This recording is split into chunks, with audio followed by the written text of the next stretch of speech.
you going to be able to get somebody up here? Well, of course, ma'am. We're coming up to you. Well, there's no one here yet, and the floor is completely engulfed. We're on the floor, and we can't breathe. Okay. And it's very, very, very hot. Okay. All I see is smoke. Oh, please, I'm going to die, aren't I? No. Say your... I'm going to die. Ma'am, say your prayers. And we're not going to... We're going to think positive because you got to help each other get off the floor. I'm now, going to die. No, it's so hot. I'm burning up. Hello! Help! hello, ma'am? Help!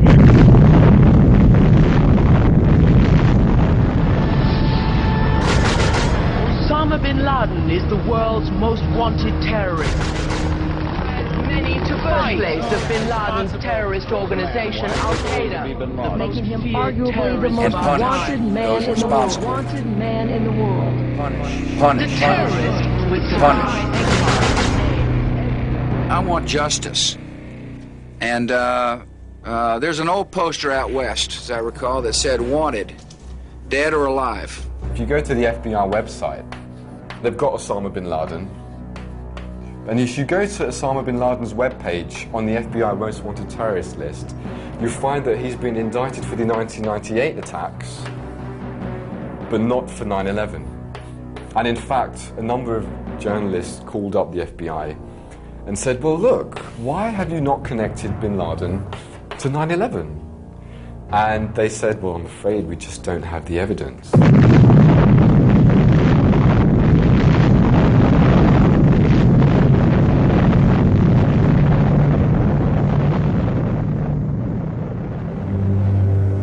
And that's just the beginning.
September 11th, 2001, I was employed by a company called Euro Brokers, and our offices were on the 84th floor of the South Tower, which was the second building to be hit that day with an airplane. And I was working away at my computer, and at 8:46 in the morning, there was this loud boom.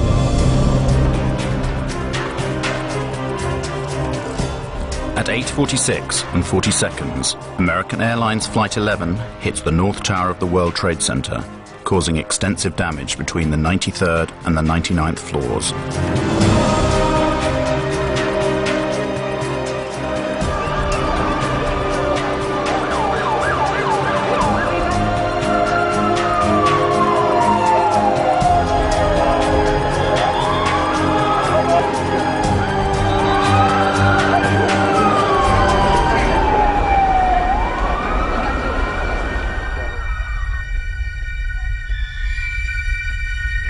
And the announcement from the Port Authority came, "Your attention, please.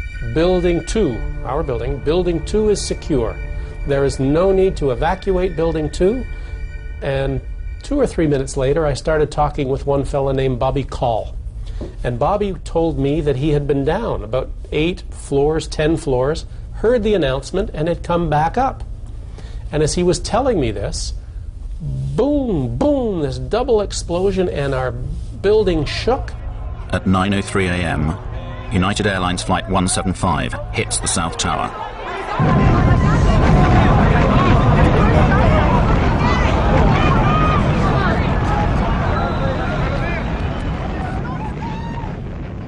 everything just exploded in our room. Now, we're on the 84th floor. What I didn't know at the time was that the second plane had hit 6 floors below us, on the 78th floor. So we're 6 floors above impact.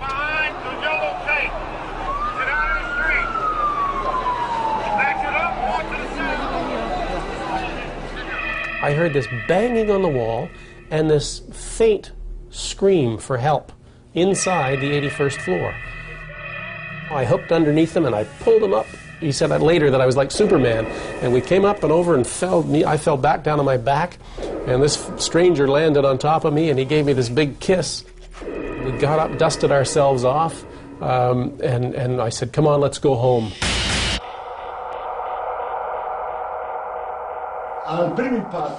The two towers shake considerably with the first impact, but they immediately return to their original structural position. Why? Because they were specifically designed to do this in the event of a plane crash.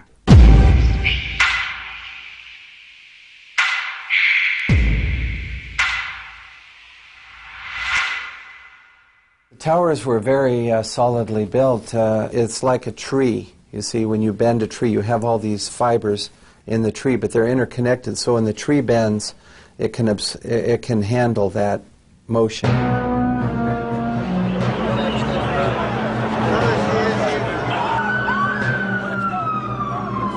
Nevertheless, 56 minutes after Flight 175 strikes the South Tower, it suddenly collapses in on itself.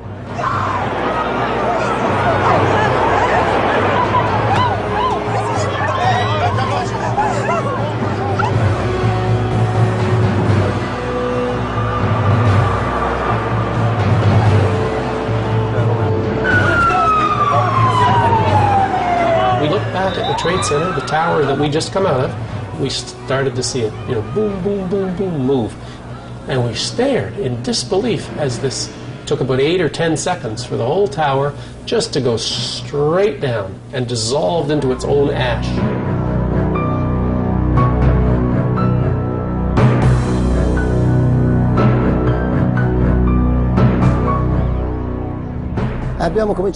We started to go in, and all of a sudden there were people jumping from the towers. One jumped down and hit a fireman.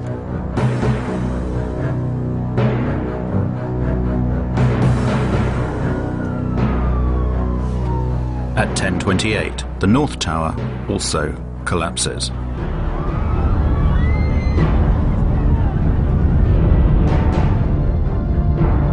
I threw away my oxygen mask to make me lighter.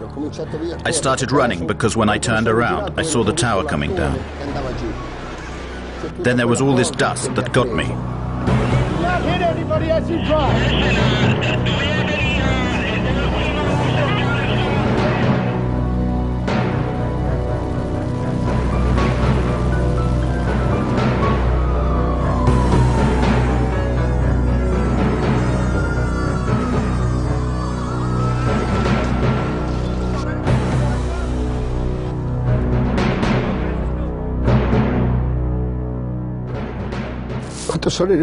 When I got home, all my family was waiting for me. And I was lucky to come back to my family. All my friends, they never came back.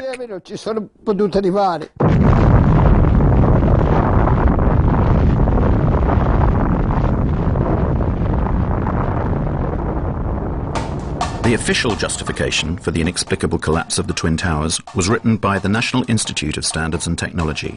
Between 2002 and 2006, they studied the demolition of the World Trade Center, reaching the conclusion that the collapse of the towers was caused by the combined effects of the impact of the airplanes and the resulting fires started by these impacts.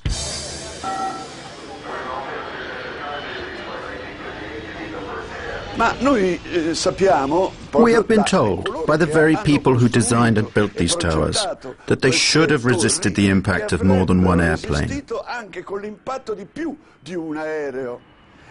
We have to ask ourselves, did the engineers and architects imagine that airplanes could crash into the towers without any fuel?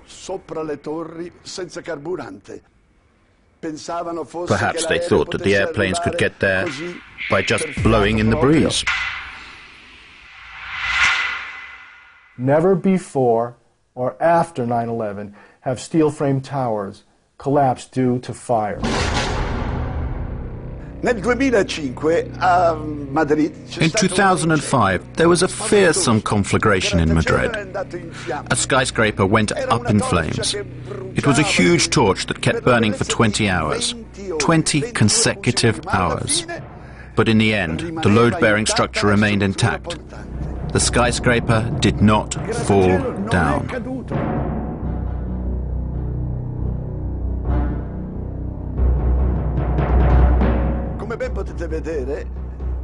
As you can see, the building is enveloped in flames. This skyscraper was not yet complete. It was still under construction. Nevertheless, it remained standing. Something you should note is the white color of the flames. This means that there is a lot of oxygen burning.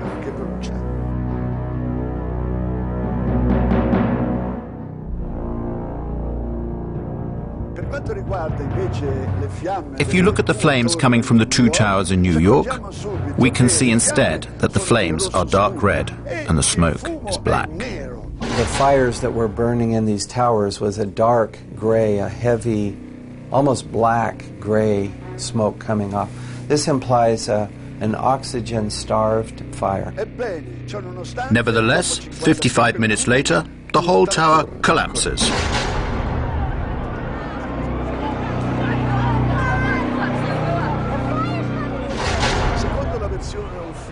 According to the official NIST version of events, at a certain point, the steel structure of the towers gave way. It no longer had the structural strength that it had at the beginning. And all of this was supposed to be because of the immense heat. And here is something difficult to explain. We know that at some point certain people managed to walk down from the top of this tower and cross the point where the fire was strongest. Somehow they reached the bottom of the tower. How did they manage to do that? I don't know. When I looked down there, I didn't see flames. I just sensed that it was the right thing to go and try and test it. We would go as far as we could until we were stopped by flames. And when we came to the 78th floor, the last layer was standing, but it was cracked. And there were flames licking up the other side of the wall like this. It wasn't a roaring inferno. I sensed that the flames were maybe starved for oxygen right there, in the interior. We kept going, and we got onto the 74th floor. When we got down that far, normal conditions. The lights were on, fresh air coming up from below. So the temperature inside the building was not particularly high, as we can see from the presence of this woman who is standing at the precise point where the plane impacted.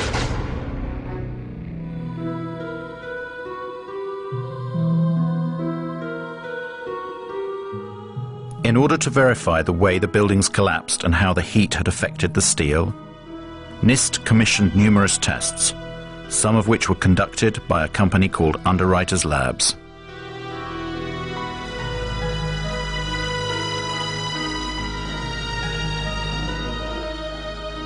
And Kevin Ryan, he's the former employee from Underwriters Laboratories who challenged the NIST report. And he went public with it. Within a week, he was fired from his job. We did test the floor models in August of 2004. And those tests disproved the primary theory behind the collapse of the buildings. It was called the pancake theory.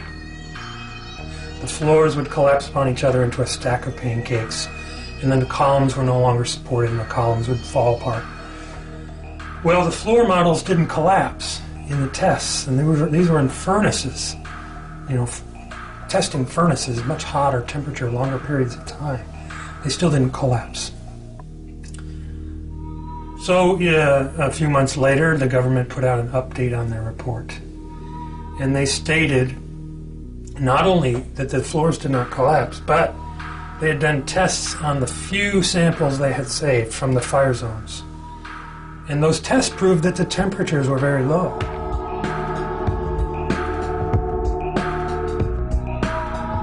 temperatures were not hot enough to even soften steel. And yet, they're coming out with a summary statement that says that's what actually did happen, that the floors did collapse and the steel did soften.